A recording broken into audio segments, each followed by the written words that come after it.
നമസ്കാരം എല്ലാ TC പ്രേക്ഷകർക്ക് മോർ ദാൻ ബിസിനസിന്റെ മറ്റൊരു അധ്യായത്തിലേക്ക് സ്വാഗതം. ഇന്ന് മോർ ദാൻ ബിസിനസ് എത്തി നിൽക്കുന്നത് കെയർവെൽ ഹോമിയോപതിക് ഫെർട്ടിലിറ്റി ക്ലിനിക്കിലാണ്. വിശേഷങ്ങൾ അറിയാം.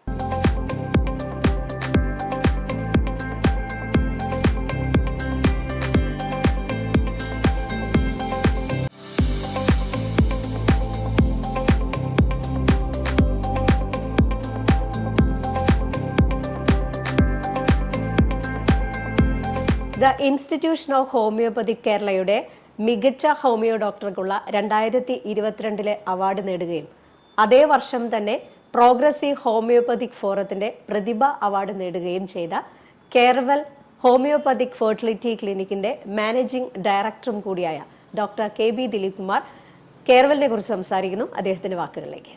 കഴിഞ്ഞ 30 വർഷമായി തോട്ടപ്പടിയിൽ പ്രവർത്തിച്ചുകൊണ്ടിരിക്കുന്ന കെയർവെൽ ഹോമിയോപതിക് ഫെർട്ടിലിറ്റി ക്ലിനിക്ക് പുതിയ കെട്ടിടത്തിലേക്ക് മാറി പ്രവർത്തനം ആരംഭിച്ചിരിക്കുകയാണ്. വന്ധ്യതാ ചികിത്സയിൽ മറ്റുള്ള ചികിത്സാ രീതികൾ പരാജയപ്പെട്ടിട്ടുള്ളവർക്കാണ് ഇവിടെ പ്രധാനമായിട്ടും ചികിത്സ നടത്തിവരുന്നത്. കുട്ടികളില്ലാത്ത ദമ്പതികൾ 20 വർഷത്തിന് ശേഷവും അതിനു മേലെയുമുള്ള ആൾക്കാരാണ് പലരും ഇവിടെ വന്ന് ചികിത്സ സ്വീകരിക്കുന്നത്. അതിൽ നല്ലൊരു ശതമാനം ആൾക്കാർക്കും ഇവിടുത്തെ ചികിത്സയിലൂടെ സന്താന സൗഭാഗ്യം ലഭിക്കുവാൻ കഴിഞ്ഞിട്ടുണ്ട്. വന്ധ്യതയ്ക്കുള്ള പ്രധാനപ്പെട്ട കാരണങ്ങളിലൊന്നായ polycystic ovarian syndrome, endometriosis, tubal blockage, അതുപോലെ തന്നെ ഫൈബ്രോയിഡുകൾ, പോളിപ്പുകൾ, കൂടാതെ സ്ത്രീകൾക്ക് പ്രായം കൂടുന്നതിനനുസരിച്ച് അണ്ടത്തിൻ്റെ എണ്ണവും ക്വാളിറ്റിയും കുറയുന്ന AMH കുറവുള്ള അവസ്ഥ തുടങ്ങിയ കാര്യങ്ങൾക്ക് ഹോമിയോപ്പതി ചികിത്സ വളരെ ഫലപ്രദമാണ്. മിക്കവാറും ചികിത്സകളെല്ലാം തന്നെ ലാപ്രോസ്കോപ്പിക് സർജറിയോ IVF-ഓ ICSI-യോ പരാജയപ്പെടുന്നിടത്ത് ഹോമിയോപ്പതിയുടെ പങ്ക് വളരെ വലുതാണ്. പുരുഷന്മാരിൽ വന്ധ്യതയ്ക്ക് കാരണമാകുന്ന കൗണ്ടിൻ്റെ കുറവ്, ചലനശേഷി കുറവ്, മോർഫോളജി കുറവ് എന്നിവയ്ക്ക് ഹോമിയോപ്പതി ചികിത്സ ഫലപ്രദമാണ്. വെരിക്കോസിൽ പോലെയുള്ള അസുഖങ്ങളുടെ ചികിത്സ നൽകുന്നതിലൂടെ ക്വാളിറ്റിയുള്ള ബീജങ്ങളെ ഉൽപ്പാദിപ്പിക്കുവാൻ ഹോമിയോപ്പതി മരുന്നുകൾക്ക് സാധിക്കും.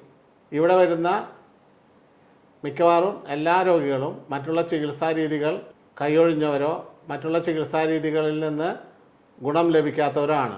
ഈ വന്ധ്യതാ ചികിത്സ കൂടാതെ തന്നെ മറ്റ് എല്ലാത്തരം അസുഖങ്ങൾക്കും ഹോമിയോപ്പതി ചികിത്സ ഇവിടെ നൽകി വരുന്നുണ്ട്.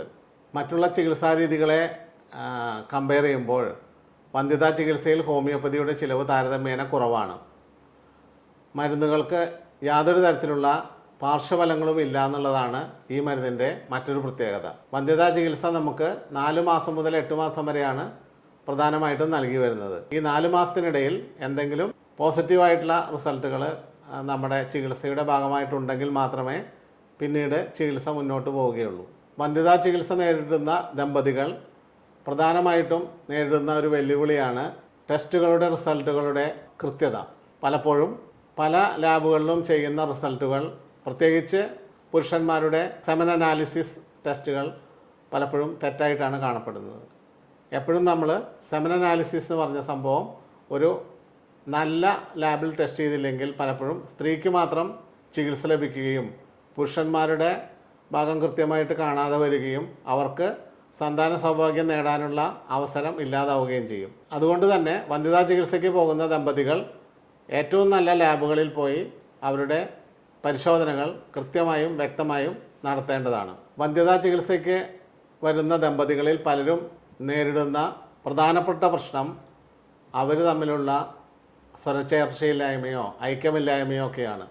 നമ്മളൊരു കുഞ്ഞ് ജനിക്കണമെങ്കിൽ ഹസ്ബൻഡും വൈഫും തമ്മിലുള്ള മാനസികമായിട്ടുള്ള അടുപ്പം വളരെ വലുതാണ്.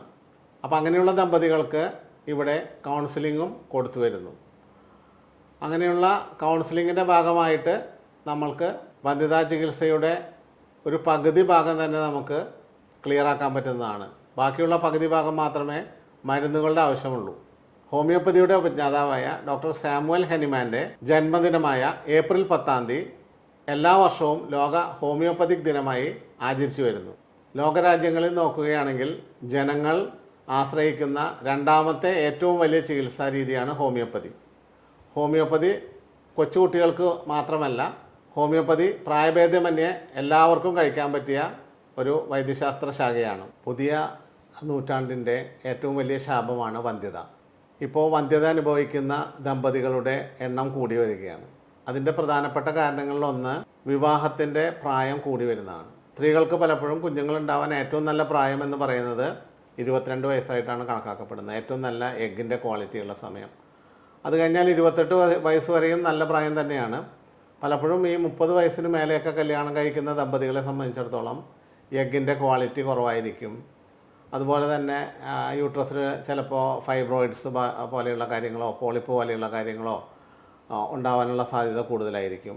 അങ്ങനെയുള്ള സമയങ്ങളിൽ വിവാഹിതരാകുന്ന ദമ്പതികളെ സംബന്ധിച്ചിടത്തോളം കുട്ടികളുണ്ടാവാനുള്ള സാധ്യത കുറഞ്ഞു വരുന്നു. ഉണ്ടാവില്ല എന്നല്ല പറയണത്, കുറഞ്ഞു വരുന്നതായിട്ടാണ് കണ്ടുവരുന്നത്.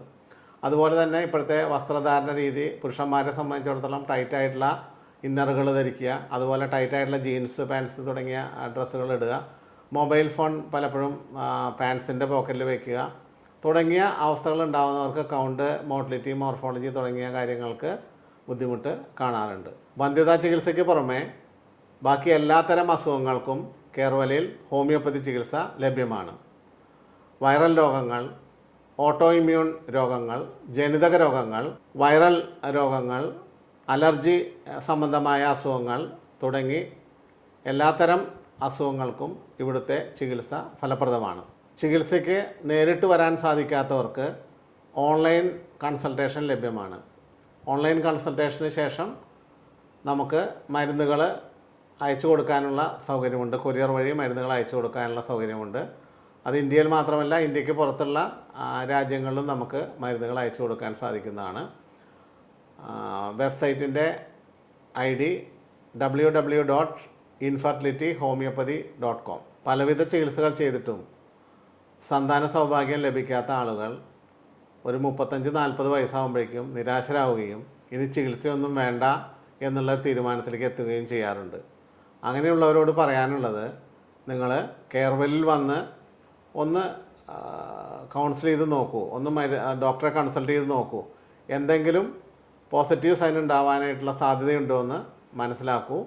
അങ്ങനെ എന്തെങ്കിലും പോസിറ്റീവ് സൈൻ ഉണ്ടെങ്കിൽ നമുക്കൊരു 4 മാസം വരെ മരുന്ന് കഴിച്ചതിന് ശേഷം നമ്മുടെ ടെസ്റ്റുകളിലൂടെ നമുക്ക് എന്തെങ്കിലും വ്യത്യാസങ്ങളുണ്ടോ എന്ന് മനസ്സിലാക്കാൻ പറ്റും. പ്രത്യേകിച്ച് സ്ത്രീകളെ സംബന്ധിച്ചിടത്തോളം 35-40 വയസ്സാകുമ്പോൾ എഗ്ഗിൻ്റെ ക്വാളിറ്റി കുറയുകയും ടെസ്റ്റ് ചെയ്യുമ്പോൾ AMH കുറവാകുകയും ചെയ്യുമെന്ന് പറയും.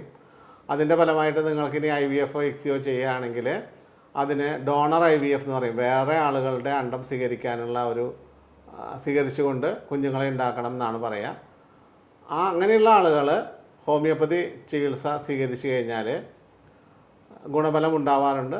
ഒരു 4 മാസം മാക്സിമം 8 മാസം നമുക്ക് മരുന്ന് കഴിച്ച് നോക്കിയാൽ മതി. അതിലെന്തെങ്കിലും വ്യത്യാസമില്ലെങ്കിൽ മാത്രമേ നമുക്ക് ഈ പറഞ്ഞ IVF ICSI പോലെയുള്ള ചികിത്സയിലേക്ക് പോകണ്ടൂ. അതുപോലെ തന്നെ ചില ആളുകൾക്ക് IVF മാത്രം ചെയ്താലേ കുഞ്ഞുങ്ങൾ ഉണ്ടാവും എന്നുള്ള ഒരു ഘട്ടം ഉള്ള ആളുകളുണ്ടാവും. അങ്ങനെയുള്ള രോഗങ്ങളുള്ള ആളുകളുണ്ടാവും. അങ്ങനെയുള്ളവരെ സംബന്ധിച്ചിടത്തോളം IVFൻ്റെയും ICSIയുടെയും ഫലപ്രാപ്തി കൂട്ടുന്നതിന് വേണ്ടിയിട്ട് ഉള്ള മരുന്നുകൾ ഹോമിയോപ്പതിയിൽ ലഭ്യമാണ്.